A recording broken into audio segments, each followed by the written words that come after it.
রক্তে চর্বি বেড়ে গেলে হৃদরোগ, উচ্চ রক্তচাপ ও স্ট্রোকের ঝুঁকি বাড়ে। তাই এটিকে নীরব ঘাতকও বলা হয়। চিকিৎসকরা বলছেন, অনিয়ন্ত্রিত জীবনযাপন, চর্বি জাতীয় খাবার বেশি খাওয়া এবং কায়িক পরিশ্রম না করায় রক্তে কোলেস্টেরল বা চর্বি বেড়ে যায়।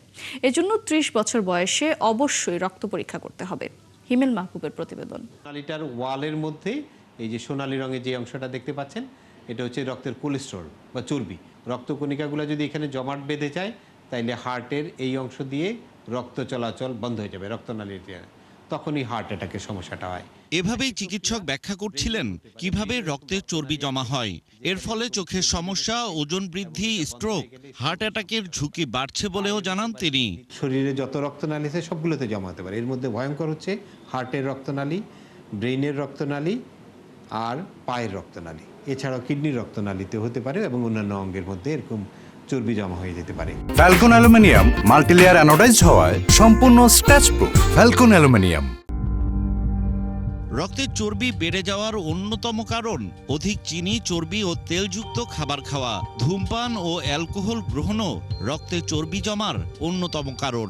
যখন কোনো খাবারকে অতি তাপে এবং তেলে ভাজা হয়, তখন কিন্তু ভালো তেল অথবা চর্বি খারাপ তেল অথবা চর্বিতে পরিণত হয়।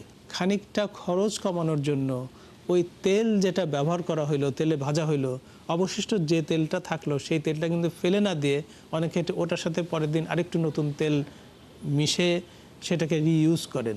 তো এই রিইউজটা আমাদের খানিকটা আর্থিক স্বাচ্ছন্দ্য দিলেও এটা কিন্তু আখেরে খারাপ, কারণ এই প্র্যাকটিসের ফলে এই সিস ফ্যাট ট্রান্সফ্যাটে পরিণত হওয়ার হারটা বেড়ে যায়।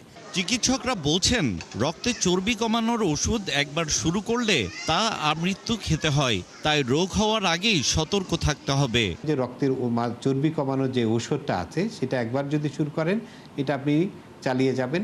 মাঝে মাঝে পরীক্ষা করে এটা ডোজটা বাড়ানো কমানোর দরকার হতে পারে। সাধারণত আমরা কমাই না, বাড়ানোর দরকার হতে পারে। বয়স ৩০ বছরের বেশি হলে প্রতি ৫ বছর অন্তর একবার রক্তের চর্বির মাত্রা পরীক্ষা করার পরামর্শ চিকিৎসকদের।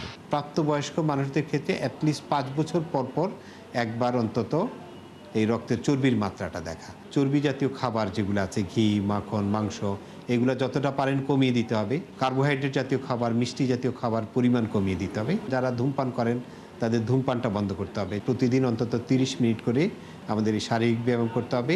সচেতনতা, জীবনযাপন পদ্ধতির স্বাস্থ্যসম্মত পরিবর্তন এবং প্রয়োজনে চিকিৎসকের পরামর্শ অনুযায়ী নিয়মিত ওষুধ সেবনই এই ঝুঁকি থেকে মুক্ত থাকার উপায়।